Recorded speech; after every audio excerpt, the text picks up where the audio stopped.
Our firm, Revolutionary Wealth, works with a lot of widows and helping them navigate and plan for retirement after the loss of a loved one. And so quickly today, I'm just going to give you the 3 key things that we tell widows to have a plan for to give them confidence as they navigate their next phase of life. So the first thing that we work to help them understand is having a plan for expenses. What does that look like? So a lot of times the biggest fear when somebody loses a loved one and now they're making all the financial decisions that maybe they weren't making before is, am I going to run out of money? And so the first step is not, okay, what if I run all of my money and, I have this crazy lifestyle and things go crazy? We really just start with saying, hey, what does life look like from an expense standpoint? What's it take to just live life, go do the things you enjoy doing on a regular basis and your normal standard of living? How do we have a plan for that? How do we have an income plan and a guaranteed income plan to make sure that you know that you're taken care of on a month-to-month basis?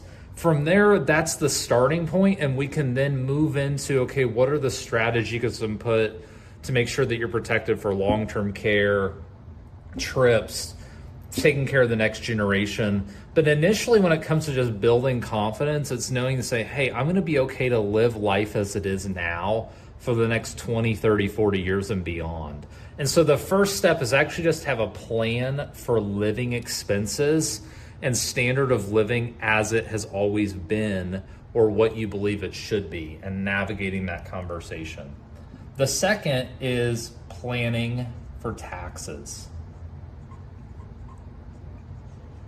From my experience working with lots of widows, nobody gets taken advantage of in retirement as it pertains to taxes than widows. A lot of times what's happened is the husband or the wife, whoever it is, has made all the financial decisions. And so when they pass away, they wake up and now they have to make all these decisions and they don't even know how to manage an investment portfolio, let alone consider what taxes and estate planning looks like. And what tends to happen is if we have somebody that comes to us in their 70s, what happens is if they've been a widow for 5 or 10 years, they were scared because they didn't even have the answer to number 1 and how to protect. They're worried they're going to run out of money. So they didn't want to make any changes, period, to begin with. And so what happened was they let their money set idle, things still grew, and it created a tax consequence and a tax problem.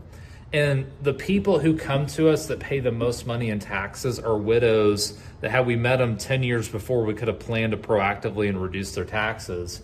So if you're a widow watching this and you're in your 60s, late 50s, I would encourage you to proactively plan for taxes because that's money that you get to keep in your pocket that's going to help take care of you in the future, because if we can keep and reduce taxes, that's money that gets to compound and grow for your future self to take care of you as you age with dignity. The third thing, as we're planning as a widow, is investment risk. And it's not what you would probably suspect. A lot of times when you become a widow, you're scared and you don't know what the amount of money you should have that's risky versus safe. You don't know what decisions to make. You don't know who to call sometimes. And the mistake a lot of people make is because they're scared, they actually take all of their money out of the market. They don't take enough risk. And so what we want to do is take a calculated risk to make sure that, hey, over a 30, 40-year period, your money is accumulating enough to take care of you. Putting your money in cash and not getting a good growth rate may be the right fit for you, but it could also cost you important growth that will help take care of you if you ever need care. And that way you're not dependent on your children.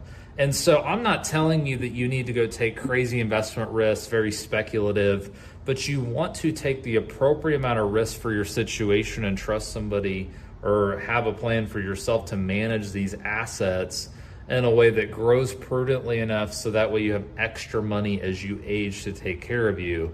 A lot of people don't consider that. They get super scared. And part of it is because, once again, when you don't have a plan for number 1 and you don't know that things are going to be taken care of day to day, it's really hard to make changes in areas 2 and 3 because you can't look past the day to day and you're scared that you're not going to have enough money next year, let alone 20 years from now.